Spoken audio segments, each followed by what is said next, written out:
Welcome to another Todd Talk, where we take teaching theory and turn it into teaching practice. Today we're going to be talking about the depth and complexity icon of trends. So you may be asking yourself, what is a trend? Trends are patterns, and we know that patterns are already one of the depth and complexity icons, so why do we need trends? Well, trends are patterns over time.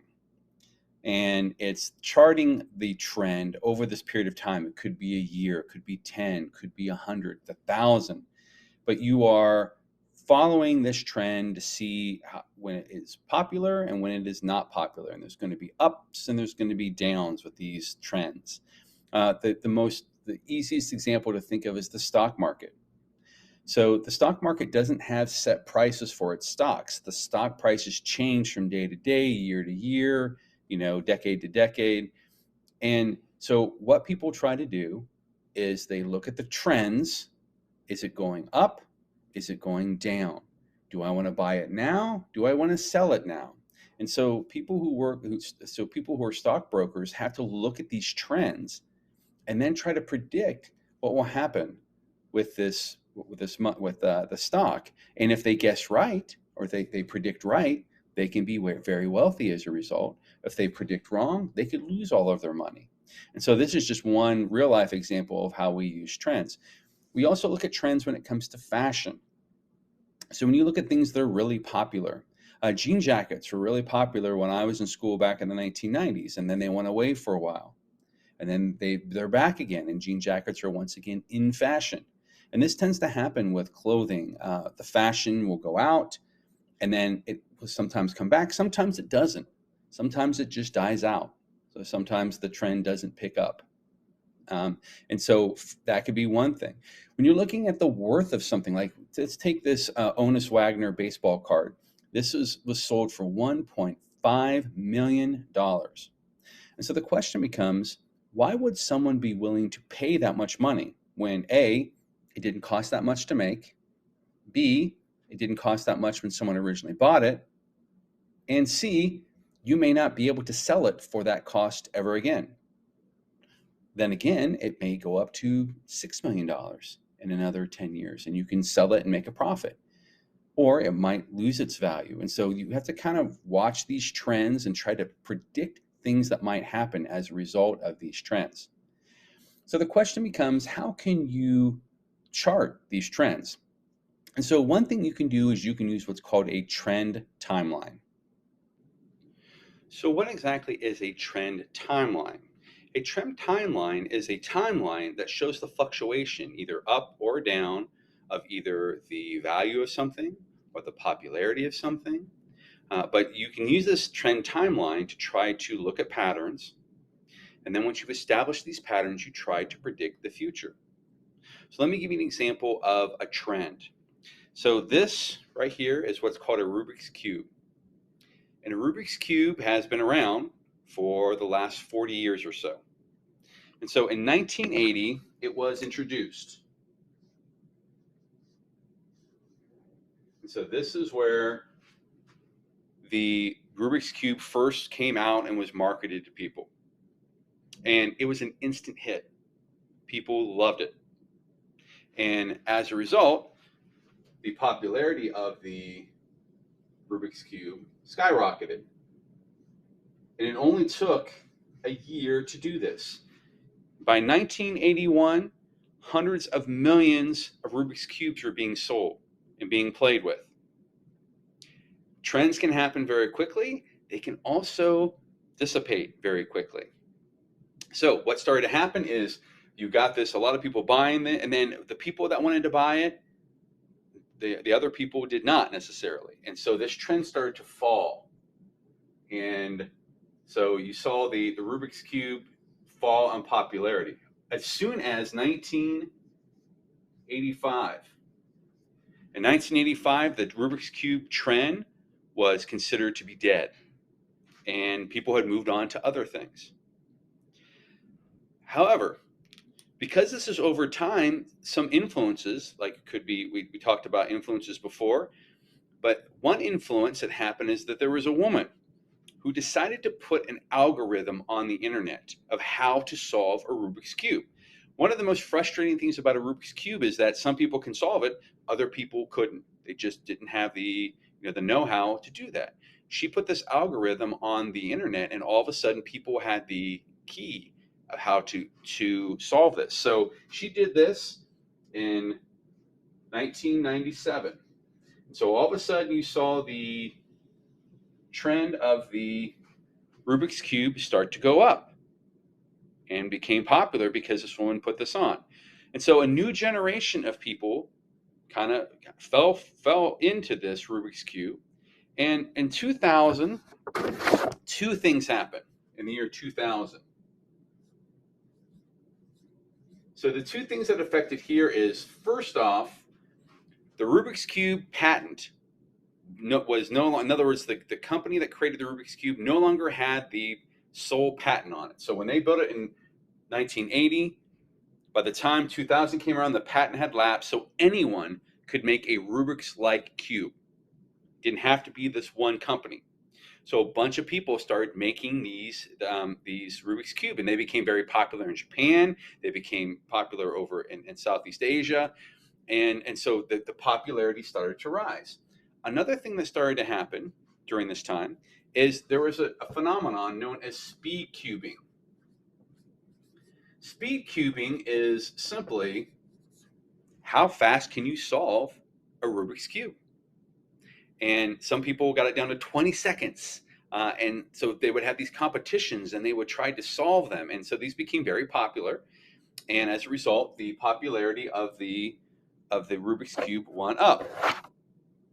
And then these competitions keep happening even more. In 2003, they were still having these competitions. They were going up in popularity. Eventually, though, you're going to get the steady decline where it started to go down in popularity again. The trend went down. But then some things happened that would bring the trend back around. And what happened in this case it was the 40th anniversary of the Rubik's Cube in the year 2014. I know if you're doing the math from 1980, that's when it was launched, but it was created in 1974. So this is the 40th anniversary, and so they brought back Rubik's Cubes out again. They started selling them. They started to offer them, and so people started to buy them because this became popular again. And so what you see is this is starting to go up in popularity again.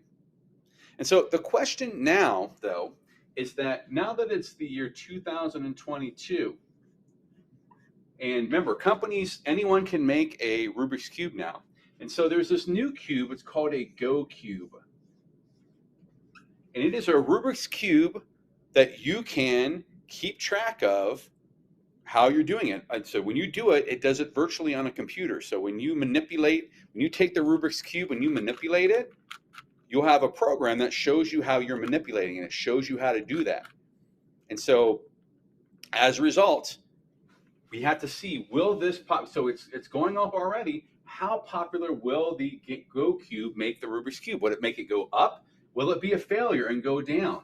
We don't know the answers to these. We try to predict these possible trends, but we don't know these trends.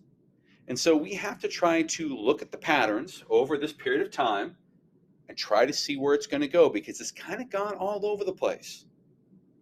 And so this is what a trend timeline looks like. You can see our trend timeline goes from 1980 to 2022, so 42 years. Some can last hundreds of years, some thousands of years, some a single year. And when we look at these trends over time, we have to try to predict where it's going to go and then try to anticipate that and then prepare ourselves for that. When you look at these trends, there are questions that you'll want to ask in order to try to chart its progress, try to predict where it may go. And one of these questions might be, what patterns have changed over time? So what has changed? And more importantly, why has it changed? So why did something go up? Why did something go down in popularity? And so you can look at things and try to, and sometimes we don't have the answer necessarily, but other times we do have, there are things that indicate why that might have gone up in popularity and might have gone down in popularity. The second question that you might ask is, what actions created the changes in the trend? This is the why we were talking about. So sometimes it just might be the way that people feel about something. So when it comes to fashion, when people have been wearing that for so long, they're like, that's old. We want something new. And so they move on to the next fashion thing, and the old one then just dies out. But again, a lot of times what happens is this might come back. Maybe someone who is famous might wear something that other people are seeing that they're like, oh, we want to wear that too, and it brings this back. And so that can happen from time to time, where these trends change and then are picked back up when they seemingly have died. The third question to ask is, what factors influence the trend in the first place? So there are four things that can influence a trend. One is the social aspect. So the people, how are people's feelings about there? How do they see value in this? Do they not see value in this? A second one is political. So sometimes something can happen politically. Maybe a law is passed that outlaws something, or maybe a law is passed that lets something happen that couldn't happen before. And so you'll see these trends as a result of political actions. Could be, it could be laws, it could be the way that governments run themselves, it could be the way that countries interact with one another. The next one is economic, and these are where we see most of the trends, where what factors have caused something to go up or down. A perfect example of this is gasoline. Gasoline is never at set price. So sometimes it's $4, sometimes it's $2.50, and it fluctuates in there. It's never the same from week to week. And so the question becomes, why is this? And what it comes down to is that we buy this oil from other countries, and they charge us a certain amount for these barrels of oil. And depending on how much we have to buy them for, then raises or lowers the price. So if they're selling the barrels of oil for cheaper price, then we can lower our prices. If they're selling it for really, really high prices, then we have to raise our prices in order to make sure that we're making money. And so economic can definitely be a factor when it comes to trends. The last one is geographic. And so geographic is where you live and what would be a trend because of either the weather or the resources you have available to you, or the area that you live in and its terrain. So, for example, it may be trendy to wear shorts all the time if you live in California, because you can wear shorts because it doesn't get really cold in California. But if you live in some place like Minnesota, where it gets down to 0 degrees in December, then you have different trends. You're going to have, really, lined jackets that are going to keep you warm. People in California aren't going to be wearing those jackets because they don't need them geographically. But people in Minnesota will definitely want to have those if they want to remain warm. And so these factors, whether social, political, or economic, or geographic, or a combination of them, can determine the popularity of something over a period of time.